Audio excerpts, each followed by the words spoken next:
Halo, selamat sore teman-temanku semuanya, dimanapun kalian berada.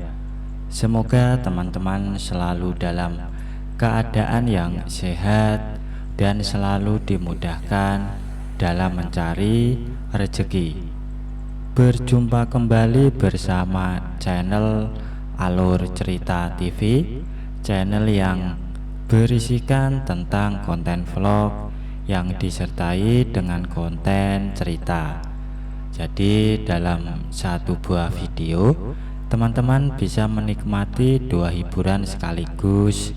Yang pertama adalah pemandangan alamnya, dan yang kedua adalah isi dari ceritanya. Pada kesempatan kali ini di hari Sabtu tanggal 17 Februari tahun 2024. Kali ini saya masih melanjutkan kisahnya si Budi ya teman-teman, yang saat ini sudah sampai di episode keempat. Dan sebelumnya saya ucapkan banyak-banyak terima kasih kepada teman-teman yang telah mengikuti cerita ini dari awal episode sampai saat ini. Dan seperti biasa, di sini nanti saya akan memberikan beberapa cuplikan alur ceritanya. Jika teman-teman merasa terganggu dengan adanya suara yang saya berikan, silahkan dikecilkan atau dimatikan tombol volumenya. Karena saya memberikan suara narasi seperti ini agar tidak terkena yang namanya konten berulang atau konten digunakan oleh orang lain.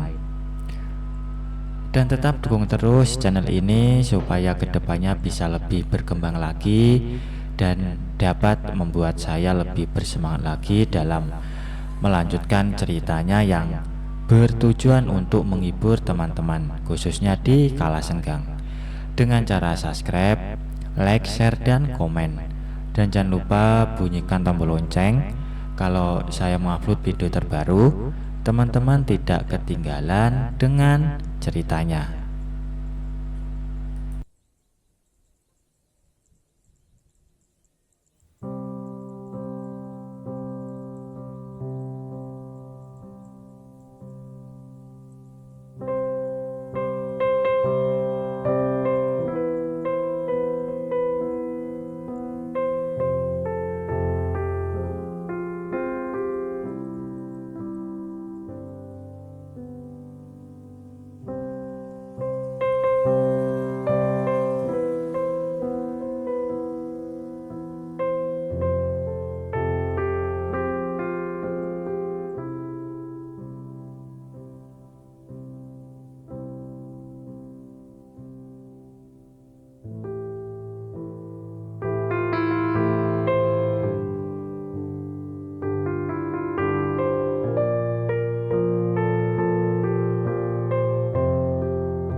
Pelukan yang Bu Siska maksudkan untuk meyakinkan bahwasanya dia benar-benar serius dengan semua ucapannya tentang hubungan mereka.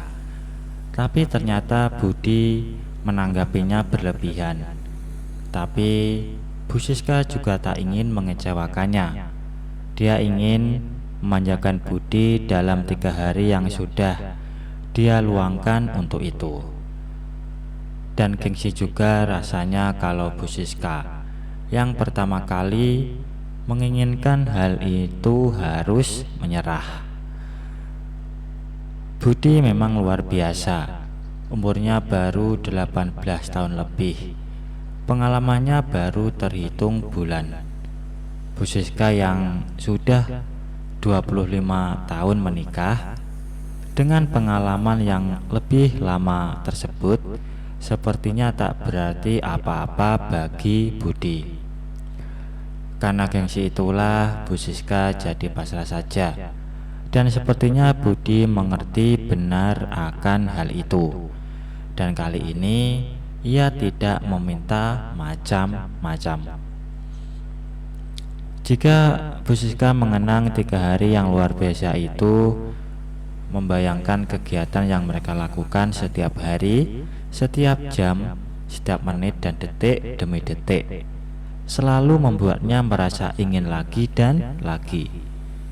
Perasaan itu pula yang hampir setiap hari memaksanya untuk meminta pemenuhan dari Budi, anak angkatnya itu yang kini sudah aktif kuliah di kampus. Budi anak yang disiplin dan sangat telaten mengurus keperluan pendidikannya, sehingga Bu Siska harus sabar kalau saat dia butuh pemenuhan tapi masih dalam mengikuti kuliah siang.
Pada siang itu, Hesti, seorang kawan lama, datang berkunjung ke kantornya Bu Siska. 10 tahun mereka tak jumpa. Padahal saat mereka masih tinggal di kota asalnya dulu, Hesti adalah teman terdekat. Tempatnya berbagi rasa. Ia tahu semua tentang masalah keluarga, termasuk masalah suami Bu Siska. Ia pula yang pertama kali mengungkap masalah istri-istri simpanan suaminya. Jauh sebelum itu, Bu Siska dan Hesti adalah teman sepermainan sejak mereka SD di daerah asalnya. Jadilah pertemuan mereka hari itu begitu emosional. Hesti sampai meneteskan air mata gembira karena dalam 10 tahun ini banyak sekali peristiwa yang mereka alami dalam kehidupan masing-masing. Setelah makan siang di kafe dekat kantor, Bu Siska berinisiatif mengantarnya pulang. Dan ternyata Hesti sekarang sudah menjadi staf pengajar di Fakultas Ekonomi. Dan yang juga menggembirakan adalah Hesti juga mengajar di jurusan yang diambil oleh Budi. Bu Siska dengan antusias menceritakan tentang anak angkatnya itu. Tentu dia tak menuturkan tentang kisah spesial mereka. Meski biasanya antara Bu Siska dan Hesti tidak ada rahasia.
Suatu hari ketika Bu Siska menghadiri sebuah pesta pernikahan di Semarang.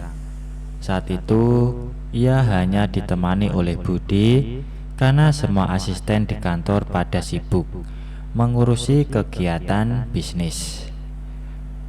Pesta pernikahan anak temannya itu cukup besar Dan karena ia berasal dari keluarga keraton Solo, maka segala hal termasuk pakaian para undangan yang hadir bernuansa tradisional.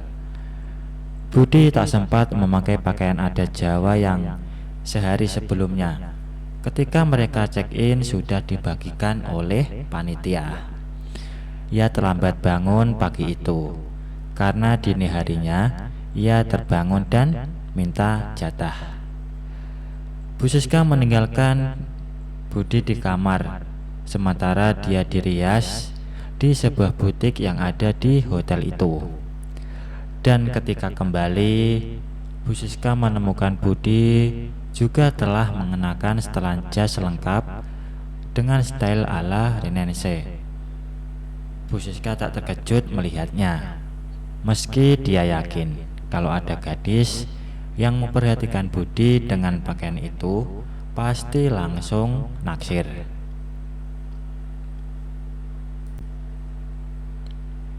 Pada saat pesta berlangsung, beberapa pasang mata menatap ke arah Bu Siska. Tua, muda, remaja, bapak-bapak sekali melirik dan melemparkan senyum. Mungkin benar kata si Budi, kecantikannya jadi lebih terekspos dengan kebaya Jawa ini. Budi duduk di samping Bu Siska, entah karena tak berani atau memang tipe lelaki pasif. Ia hanya senyum kecil saja membalas godaan beberapa perempuan sebaya umurnya. Bu Siska jadi teringat kata-kata pengakuannya terhadapnya bahwa ia lebih tertarik pada perempuan parubaya seperti Bu Siska.